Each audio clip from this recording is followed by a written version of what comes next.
Nation, you've made it through fall camp. Game week next week for your Crimson Tide. You're rocking and rolling right here. In my own words, hottest show in the streets, covering your Bama football news on the Friday. Yours truly, Stephen M. Smith, Touchdown Alabama Magazine, bringing you the show from Birmingham, streaming this to you on YouTube. Be sure to hit that subscribe button right now. Also, give us that thumbs up, hit that like button, make this your show, network, platform, channel, and space to talk Bama. Turn all of those notifications on. Hit that little bell so that way you miss nothing on Bama football. We got you covered here on Facebook and Twitter, streaming to you the show. And we got a great one tonight. A little bit later on, we'll be joined by my man Chris Franklin, who covers the Philadelphia Eagles for NJ.com. The Eagles had joint practices this week with the Miami Dolphins. Jalen Hurts, Tua Tagovailoa, a lot to dive into there. We'll catch you with my man Chris on that. But we want to hear from you, the excited fans of Bama football. We're 8 days away. You can do this by calling 205-448-1358. Number to call in, 205-448-1358. Want to hear from you. That daily Super Chat goal, $75. Daily Super Chat goal. We got Jimmy Bring It Here, Cash Money Bucket Clay with that $50 donation, getting us started here on a Friday. Appreciate the love there from Jimmy Clay. Dancing Steven does as well, as he is on the desk getting down to business as usual. But we hop into right now. Topic number one here in the conversation, and people, Alabama's got a 1-2 punch at running back. They got an elite 1-2 duo here combination that's going to be entertaining to watch in the fall. And I'm referring to Jahmyr Gibbs and Jase McClellan. Now, in the Nick Saban era at Alabama, Crimson Tide has always been able to put together a solid 1-2 punch, a solid duo, a solid combination, a solid, exceptional, fun, thunder and lightning, if you will. And while these two backs here, McClellan and Gibbs, may not necessarily be known as power backs, they pack some punch, they pack some pow. These two guys looking like the 1-2. These two guys, the thunder and lightning. These two guys, the dynamic duo here for Alabama when you look at this upcoming season. Now, yes, the Crimson Tide will work in Roydell Williams. Yes, they'll work in Trey Sanders. Possibly we could see some opportunities for Emmanuel Henderson and Jamarian Miller. But the key thing here is, whoever's got the hot hand between Gibbs and McClellan, Alabama will lean more so toward as we go deeper and deeper, or when we go deeper and deeper to the season. But at the start of it, you got this dynamic 1-2 punch here of Gibbs and McClellan. And Jase, in particular, the junior from Alito, Texas, he spoke to reporters on Thursday. I believe it was his first time speaking to the media. It probably wasn't, but maybe it was his first time speaking to reporters. And he spoke on, hey, I'm back. I'm back at 100%. I'm back like I never left. I'm back like I wasn't injured. McClellan looks really good.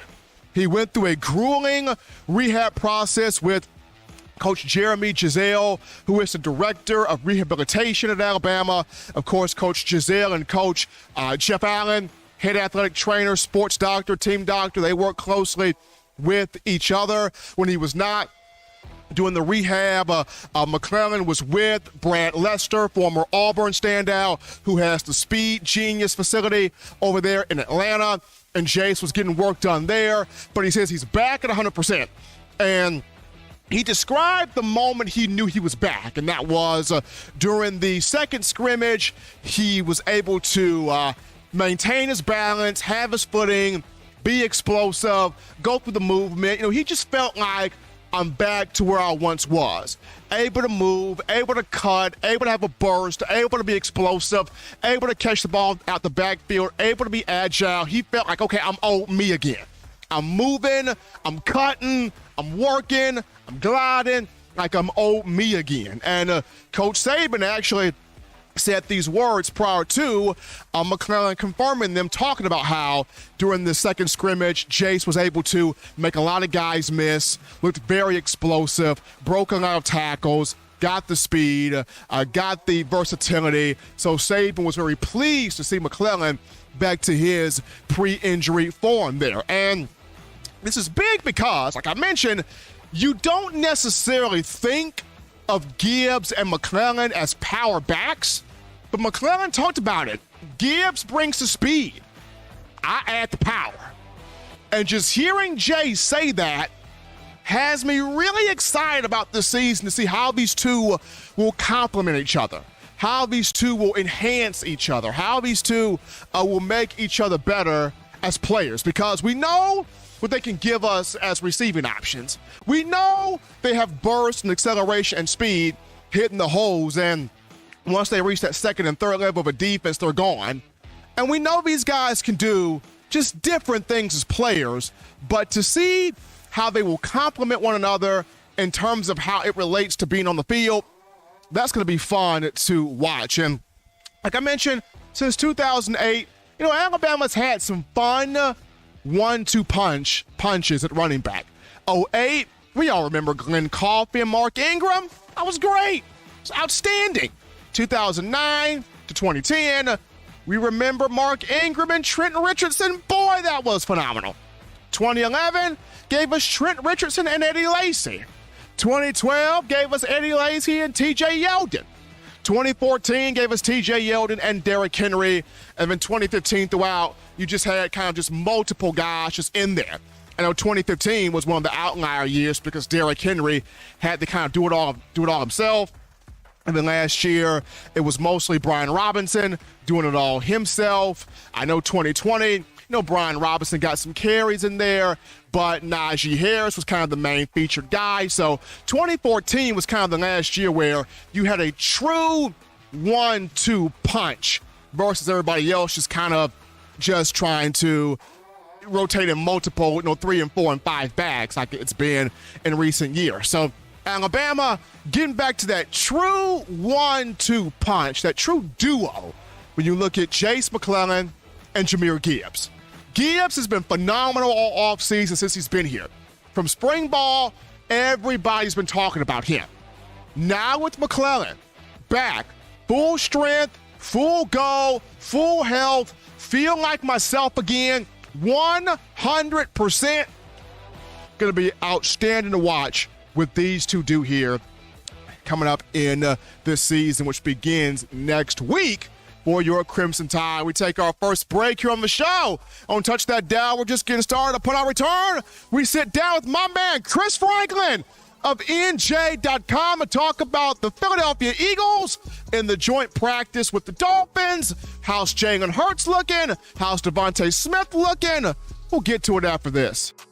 You're watching In My Own Words with Stephen M. Smith, brought to you by We Own the Fourth Quarter. Get your four-finger bling necklace today by visiting weownthefourthquarter.com. Throw them foes up.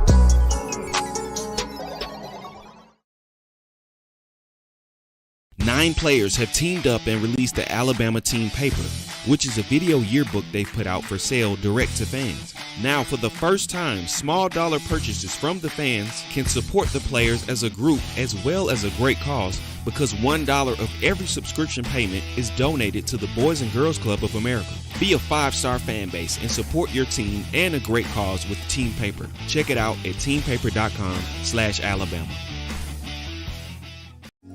Remember the taste of Grandma's delicious sweets? Emily's Heirloom Pound Cakes brings back those precious memories with just one bite. Each cake made from scratch. They make the perfect dessert to share with family and friends for any occasion, and ordering is easy. Visit emily'sheirloompoundcakes.com. Click the online store and shop. Then pick up your fresh cake at the kitchen in downtown Homewood. Order yours online at emily'sheirloompoundcakes.com. Emily's Heirloom Pound Cakes, making memories from scratch. All right, baby, we're back in from the break. TGIF edition of the show on a Friday. In my own words, yours truly, Stephen Smith, Touchdown Alabama. Folks, you've made it through fall camp. Next week, game week for your Crimson Tide. Looking at Utah State on Monday. The show is going to be crazy because you know what happens Monday? That depth chart comes out on Monday. So much excitement to get to on next week, but appreciate you guys checking us out. Jimmy Clay with a $25 donation, the Super Chats. So that's $75 donate, that $75 Super Chat goal. Daily goal has been fulfilled. Appreciate you, the Alabama fans, helping us out here on the show. But right now, we go to the In My Own Words hotline. We pick up a good friend of the show covering the Philadelphia Eagles for NJ.com. The Eagles had joint practices this week with the Miami Dolphins. We bring in the man with the plan, my man Chris Franklin. Chris, what's going on? Hey, Steven, what's going on, man? How you doing tonight? Doing great, Chris. Happy to have you in here talking some Jalen Hurts, some Devontae Smith, some Philadelphia Eagles as they prepare to start their NFL season coming up next week as well, if I'm not mistaken there. So starting this thing off here with Jalen Hurts, it just seems like Nick Sirianni is becoming more and more impressed with this young man as he takes the field. The Eagles had the joint practices with the Miami Dolphins, and Jalen had some really strong moments out there, but there was one particular practice where Sirianni just said that this is the best practice I've seen him have since I've been here. So in your opinion, in what ways has Hurts been able to really sort of impress his head coach and taking those steps into his second year as a starter, but third year overall as a quarterback? I think he's just showing a better grasp of the scheme and taking what the defense gives him. I think the best thing that he's done right now, especially when you're a younger quarterback, is you think you have to make the bigger play downfield, and you think you have to throw it like 40 yards or try to make something when there's nothing there. But what I've seen from Hurts, especially over the course of his training camp, and especially when it came to Wednesday, was he was taking down the check downs to his running backs, to his tight ends in 10 to 15 yards, and that allowed the defense to the Dolphins defense start having to adjust a little bit. They started to come up a little bit and try to stop taking that away. And then next thing you know, you see a 30-yard pass play downfield to Devonta Smith as well. So I think overall I think he's more comfortable being in the scheme. It's the first time he's been with the same type of offense and same terminology since he was in high school. So he's starting to show right now.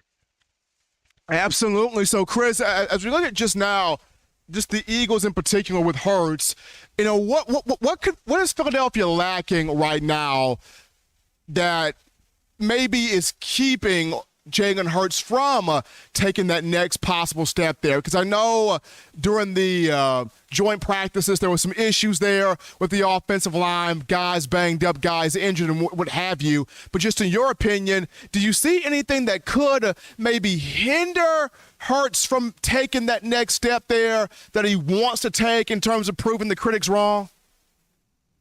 I think everything's the onus is all on Hurts right now. I think when you look at even with the Cam Jurgens playing center now, and then you had Landon. He walked off the field. He got a rest day on Thursday. But when you have him in there, I think the onus, you have the offensive line, which is one of the best in the NFL. You've got A.J. Brown now, and you have Devonta Smith in another year, who's looked a lot. He's looked even better than he did last year.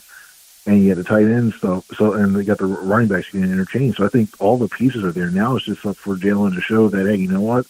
I'm comfortable. I want to be part of that top-tier quarterback. I want to prove everybody wrong. I want to get that long-term deal, and he's just got to go out there and prove it now.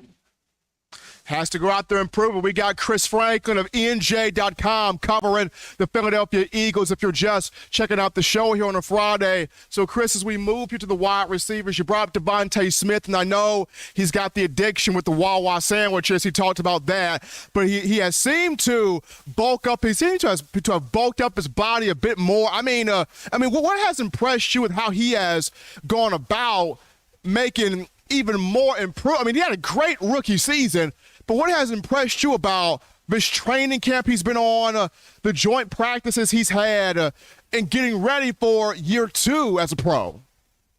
I think when it comes to the amount of contested catches, and it's hard to believe that because even though Devonta Smith had a reputation for being a good router, I think he's gotten even better. He's gotten even more detailed with some of that stuff. Beforehand, you saw a little bit early last season, he was getting pushed off route by some cornerbacks, and even James Bradbury seemed to have his number back last year when he was with the Giants because he was doing stuff to throw him off routes a little bit. And I think he's worked on it a little bit more. I think he's gotten more experience with that. And I think A.J. Brown's helped him out a little bit too, in the fact that, he's giving him his some tips as well too. And it was cool to see, and you saw this earlier on during Wednesday's practice. You saw A.J. Brown he wasn't part of it, but you saw he was taking him aside, showing him little things in and out, how to move in, move out, and different breaks and that stuff too. So I think overall that combination of stuff, and just you see, firstly, I think he's one of the hardest working wide receivers I've seen, young wide receivers I've seen a little bit. So you factor all that stuff together, and you start to see this product come together, and it should be a good season for him. Last quick one here if we can. We got Chris Franklin here, NJ News, or NJ.com, covering the Eagles. Chris, so in your opinion, in what games would it take this season for the Eagles for Jalen Hurts to show he is one of those top-tier quarterbacks, one of those rising top-tier quarterbacks?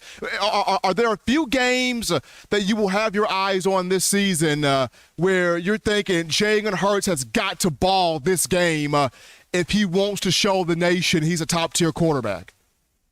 Well, yeah, there's 4 games I'd probably point out to. 2 of them are against the Cowboys. This team has lost the last 3 to the Cowboys, and they're division rivals, and they're the team that if they want to host a home playoff game, they have to show that, hey, you know what, we can split at least a series this year. So I think he needs to show that he can do well. I'm very sure that he wants to erase that the memory from going down there to Arlington and that Monday night game where Eagles got trounced. I'm very sure he and the team are motivated to get that.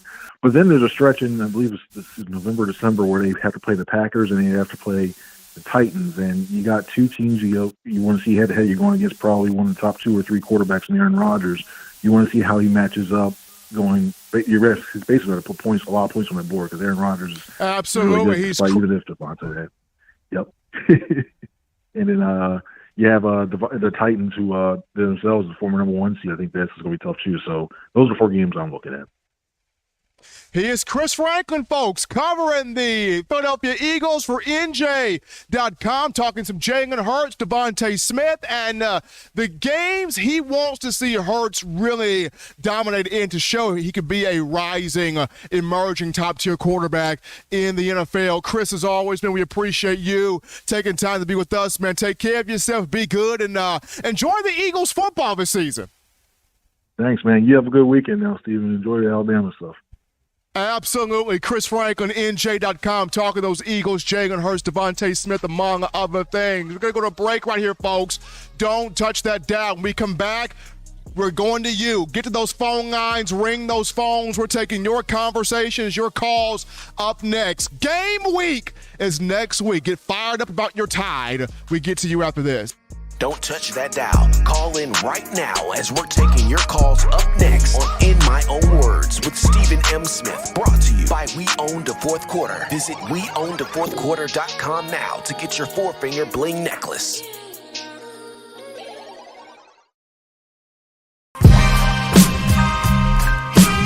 This is Chris Rogers, 2009 national champion.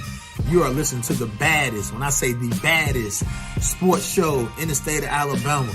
In my own words, yours truly, Touchdown Alabama Magazine. Don't touch that dial.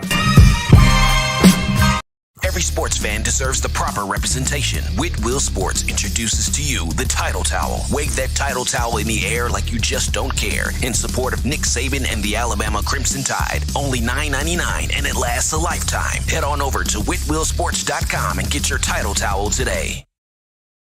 Touchdown Alabama Magazine is Alabama football's premier publication. A subscription to Touchdown Alabama Magazine is the perfect gift for any Alabama fan. For exclusive news and information, recruiting updates, a free annual print magazine, and more, go to touchdownalabama.com and click join. Only $7.95 per month, or pay $74.95 for a full year subscription. That's a yearly saving of $20. Go to touchdownalabama.com today and roll Tide. All right now, folks, 8 days away. Julio Jones, John Mechie, Christian Harris, Josh Jacobs, days away from Alabama football, taking on Utah State next week. Saturday, September 3rd, 6:30 p.m. Central Time kickoff from Bryant Denny. SEC Network will have the call. You've made it through fall camp. Gotta shout out my man Big Bill. Bill from New York with that $5 donation in the Super Chats. Dancing Steven appreciates that as well. But right now, we go to the phone lines to grab your calls. The call segment brought to you by the Blue Wrench Gang, 205-448-1358. Number to call in, 205-448-1358. We grab this call. Here you're live on the show. What's going on? How we feeling? State your name and where you calling from. You are live on the show, caller. We lost that call, unfortunately, but 205-448-1358. Number to call in, 205-448-1358. Want to hear from you. And, John, we did it, baby. We did it, John. We've made it through fall camp. Today was the final fall camp practice for Alabama. Made it through fall camp. And the good news is, or the great news is, and I'm going to knock on wood, hopefully this happens going into game week, we got through fall camp, no serious injuries on defense. Thank goodness. Whole defense healthy throughout the entire fall camp. Whole offense, for the most part, healthy. The only hiccup there, JoJo Earl will be out 6 to 8 weeks at wide receiver with a foot fracture. He'll be back, first week of October. So, Bama, fall camp, did good. Camp guys healthy. Thank goodness. We're going to go to this phone call right here. You're live on the show. What's going on? How we feeling? State your name and where you calling from. Well, my name is Senator Hines, but everybody call me Coach Smoot. And I'm calling from Phoenix City, Alabama, man. And my reason for calling is I'm so excited and ready to go and demolish Utah State next Saturday in Tuscaloosa, Alabama. And I just want to tell y'all, Alabama fans all across the world, all across Alabama, all across this country, fret not, because what you see Saturday will not be a fluke. What you see Saturday will not be a glimpse. This is exactly what you're going to see, if not better, for the rest of the season. Steven, can I get an amen? Hey, praise the Lord. Pass the cup around. Now, listen here, Steven. See, because now y'all done woke me up and y'all done got started, because we got 8 days away, and Julio Jones wore number 8. And if I recall, Steven, when I played high school basketball, fall or winter of 2007, we were playing Julio and them in the high school playoffs, and the ball came off the room, and Bruh came in, had a nasty putback on us.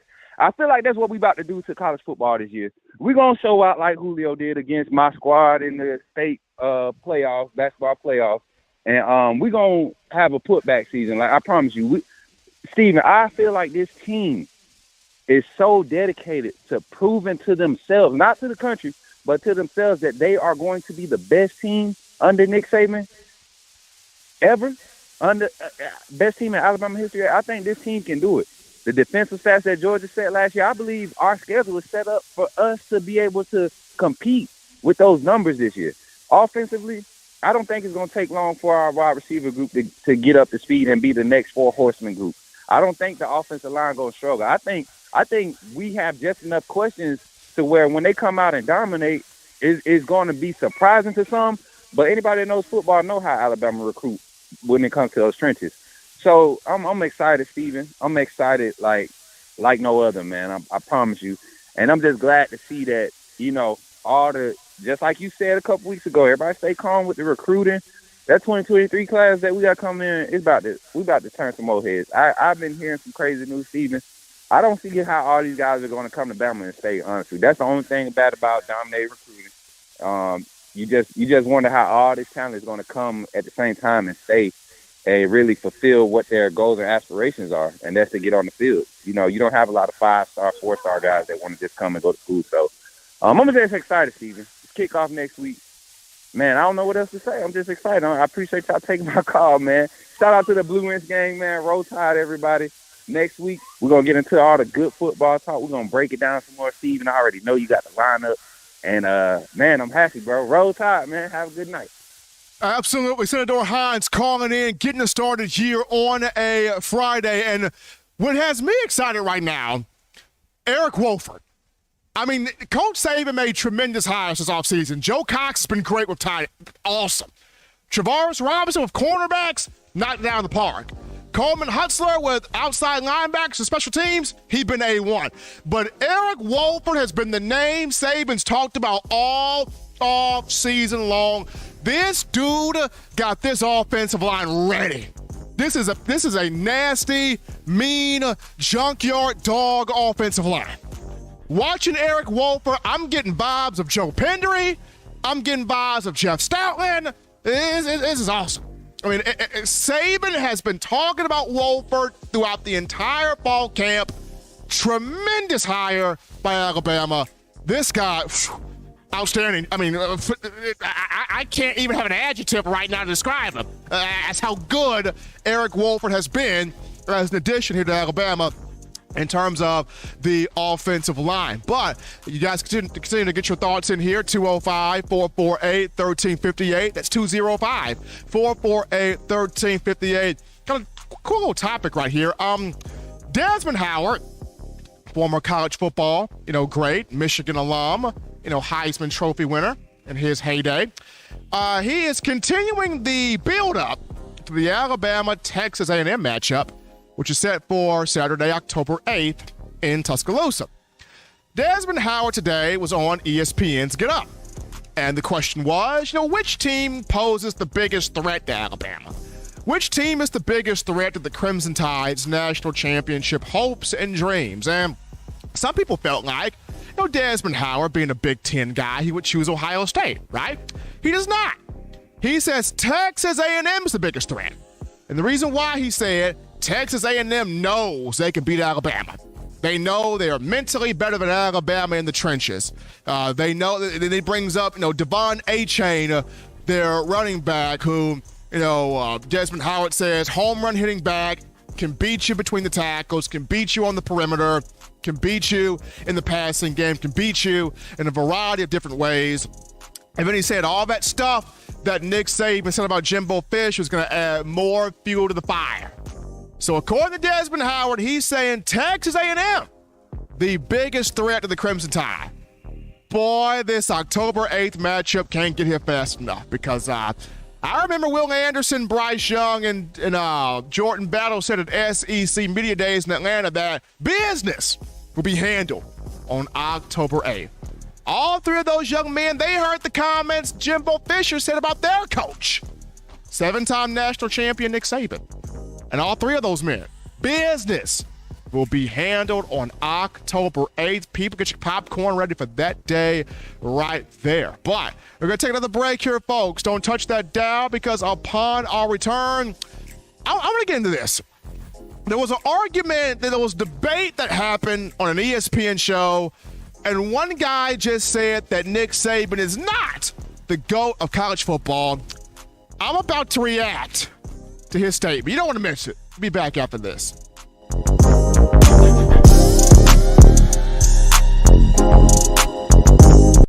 You know what we do at the start of the fourth quarter. We throw them foes up. But now you don't have to wait until the fourth quarter. Get your 4-finger bling necklace at weownthefourthquarter.com. It's the first and only logo that captures the essence of all Crimson Tide players and fans as we represent the legendary Alabama football fourth quarter dominance. Get your 4-finger bling necklace right now at weownthefourthquarter.com. Get yours today and stun on them haters. Touchdown Alabama Magazine is Alabama football's premier publication. A subscription to Touchdown Alabama Magazine is the perfect gift for any Alabama fan. For exclusive news and information, recruiting updates, a free annual print magazine, and more, go to touchdownalabama.com and click join. Only $7.95 per month or pay $74.95 for a full year subscription. That's a yearly saving of $20. Go to touchdownalabama.com today and roll Tide. Thank you for tuning in. Show your support right now by clicking that like button. If you haven't subscribed, hit the subscribe button now and enable all notifications to make sure you don't ever miss any of the best Alabama football news, notes, and information right here on Touchdown Alabama. All right, people, we're 8 days away from Alabama football. Can you feel the love? Can you feel the excitement? Can you feel the anxiety a little bit? I mean, hey, right now, I'm pumped. I'm juiced. Can't wait till next week. That depth chart's going to come out. We're going to be rocking with shows all next week, but appreciate you guys checking us out on a Friday. TGIF edition of the show. Hottest show on the streets, covering your Crimson Tide. In my own words, yours truly, Stephen Smith, Touchdown Alabama Magazine. Got to remind you guys of TDAwear.com. That's TDAwear.com. So for all of your swag, assault, drip, clothing, cultural, fashion needs, check us out. TDAwear.com. We got your gear right here for you. Go ahead, get that gear today. Fall camp done. Get that gear. If you still want to wait till September 3rd, the season opener between Bama, Utah State, next week, you can get the gear then also. But continue showing that support for Coach Saban, the University of Alabama, the student athletes, and us here at TDA. It'll be in TDAwear.com. But going from what Desmond Howard said to what another ESPN guy said. John, I don't watch First Take much anymore at all. And there's a reason why I don't watch it as much at all now. But I caught a clip of it the other day, and Chris Mad Dog Russo, native New Yorker, had it was in a debate with Stephen A. Smith, to which, you know how the whole room is quiet, and you got that one kid smacking on potato chips, and you really don't know why he's smacking on potato chips, and it just throws everything off? That's what I felt when Chris Mad Dog Russo spoke the other day. So the conversation he had with Stephen A. over debate, that being was, who is the greatest college football coach of all time? And quite naturally, people would say, well, no doubt, it's Nick Saban, right? It's got to be Nick Saban. The longevity, what he's been able to do, how he's been able to win, the championships, the percentage, winning percentage, how he's changed the game of college football. I mean, quite naturally, people would say it's Nick Saban. Chris Russo's answer was all the way in left field to where Stephen A. is going hysterical. Molly Quirman's wife, what the beep just happened? And everybody's looking at Chris Mad Dog Russo as if to say, why is he here? Can I cancel my ESPN subscription, please? Can I just cancel that? So Chris Russo says, Ara Parseghian. Ara Parseghian is the greatest coach, college football coach of all time. Ara Parseghian, formerly of Notre Dame. He's better than Nick Saban. Ara Parseghian. And no offense to Parseghian. Good coach. Good coach. Great coach, even. This guy doesn't hold a candlestick to Coach Saban. Absolutely not. And to prove the point, let's get into the nuts and bolts of the information, shall we? So, on screen, we have Ara Parseghian's numbers and Nick Saban's numbers for your viewing pleasure right there. Appreciate you, John, pulling those up. So, Ara Parseghian coached Notre Dame for 11 years. 1964 to 74. 11 years. He had a record of 95, 17, and 4. Good record. For you mathematicians out there, that's a winning percentage of 81.9. In 11 seasons, Ara Parseghian, 2 national championships, 1966 and 1973. He had 3 10-win seasons in 11 years. That's Ara Parseghian. Nick Saban, in his first 11 years at Alabama, because he's still coaching, Parseghian's not. Coach Saban, from 2007 to 2017, was his first 11 years. Coach Saban's winning percentage, 86.8%, higher than Parseghian's of 81.9. Coach Saban, his first 11 years, 5 national championships, more than Parseghian, who had 2. Saban, 2009, 2011, 2012, 2015, 2017. Saban, in his first 11 seasons, had 10-plus win seasons. 10! Versus Ara Parseghian, who only had 3. Saban, way better than Ara Parseghian. And getting into now Parseghian, okay? And so Chris Russo's argument is, well, it's easier to win at Alabama. Look what all Nick Saban has. It's easier to win at Alabama. Tell that to Bill Curry and Ray Perkins, or Ray Perkins and Bill Curry, who could not win a national championship after Paul Bear Bryant. Tell it to those two how easy it is in Alabama. But yeah, tell it to Mike DeBose, Dennis Franchione, Mike Shula, who didn't win a national championship after Gene Stallings. Tell it to those guys. If we're going to say that that Bama was easy because championships were won before Nick Saban, championships were won Notre Dame before Ara Parseghian and after Ara Parseghian. I mean, before Ara Parseghian, Newt Rockne won championships. Frank Leahy won championships. Lou Holtz won a championship win in 91. So if we're going to say it's easy in Alabama, darn easy in Notre Dame, because championships were won before Ara Parseghian, and championship was won after Ara Parseghian. I mean, the guy's a good coach, but he does hold a candlestick to Nick Saban. I mean, just speaking of Ara Parseghian, college football was simpler during Parseghian's time. It was simpler. It was much simpler. The scheme was simple. Recruiting was simple. You didn't have a whole bunch of teams on TV, national TV at the time. It was simpler. The scheme was simpler with Ara Parseghian. And even with that, Parseghian coached in the same time as Bear Bryant. Bear Bryant has more national championships than Parseghian, 6-2. Bear Bryant's better than Parseghian is. But I don't want to bring Bear Bryant into this. This is Saban and Parseghian time. So it was simpler. The time was simpler with Parseghian.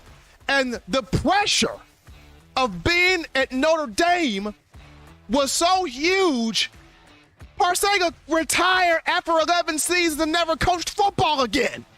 He retired just because the pressure of being the Notre Dame head coach. And I get it, it's Notre Dame. They value their academics over football. It's touchdown Jesus. It's the Golden Dome. I get it. But he retired after 11 years because of the pressure. Nick Saban is in a whole different landscape of college football. Nick Saban revived Alabama from the college football graveyards. It took the nails that was the Alabama football program and revived it to where you can't even open a national championship sentence without starting with Alabama.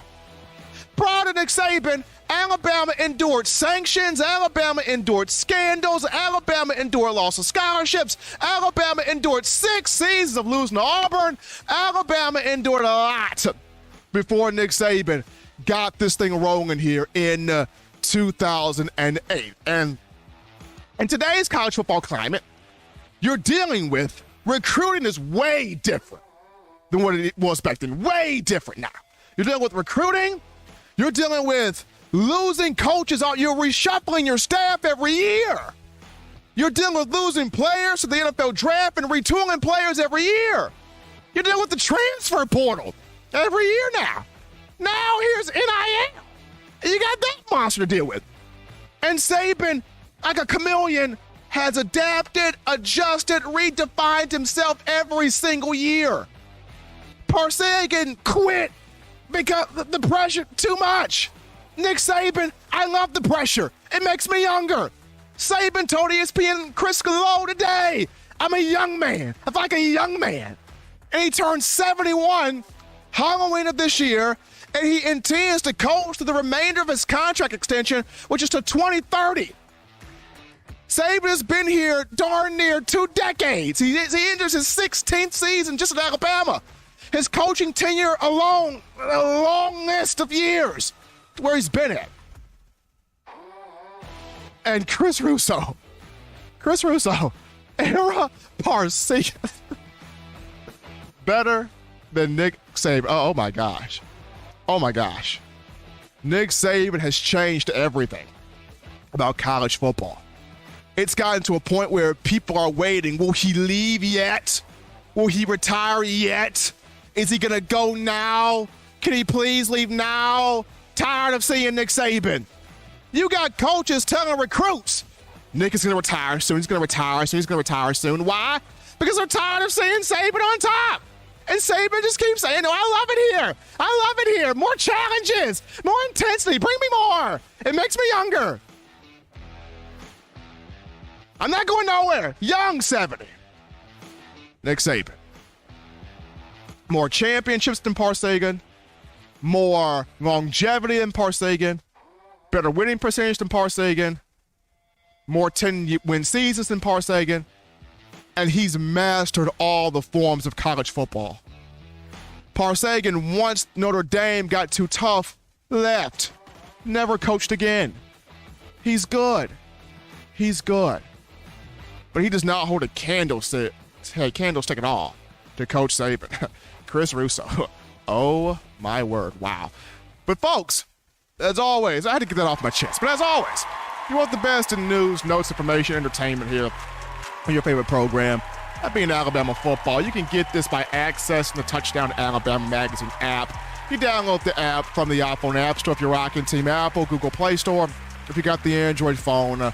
For your audio needs, check us out, iTunes or Apple Podcasts, Spotify, Stitcher, Spreaker, TuneIn Radio, Google Play, Overcast.fm, or iHeartRadio. We got you covered. If the good and gracious Lord sees fit, I'll be back on Monday to kick off game week, giving you your Bama information. Remember, Tide fans, you can purchase individual copies of Touchdown Alabama magazine. Have those sent to your door. That link found in the description. If you're trying to get the fresh edition, print edition of TDA, the magazine, you go to touchdownalabama.com, you click join, become a member or a subscriber today. That link found in the description. If you're trying to get the four-finger bling necklace, four-finger bling jewelry, courtesy of our guys at weownthefourthquarter.com. That's weownthefourthquarter.com. That link in the description as well. Guys, shout out my man Chris Franklin, NJ.com, covering the Philadelphia Eagles, coming on here to talk about Jalen Hurts, Devontae Smith, and the joint practices between the Eagles and the Dolphins. Got to appreciate you, the outstanding fans of Bama football. All the love, the support, the phone calls, and all that you contribute, making this your show, your network, platform, channel, and space to talk Bama. I even got to thank my outstanding producer in the other room, my man John Aubrey, doing his thing. Our own associate producer, Eli Walker, not Eli Ricks, my bad. Eli Walker had today off today, but, Eli does an outstanding job as well when he is in here, and wishing him an outstanding weekend. But until next time, folks, husbands, love your wives. Wives appreciate, value those husbands. Children, continue doing the right thing, fun thing, smart thing, good thing, legitimate thing, to not be bored. We got the weekend here. Enjoy that weekend. Get you those 3 hearty meals a day, those 3 great laughs a day. You protect yourself. You protect the loved ones around you. Until next time, folks, I'm your man, Stephen M. Smith. We got game week next week. But until next time, folks, you've been listening to In My Own Words.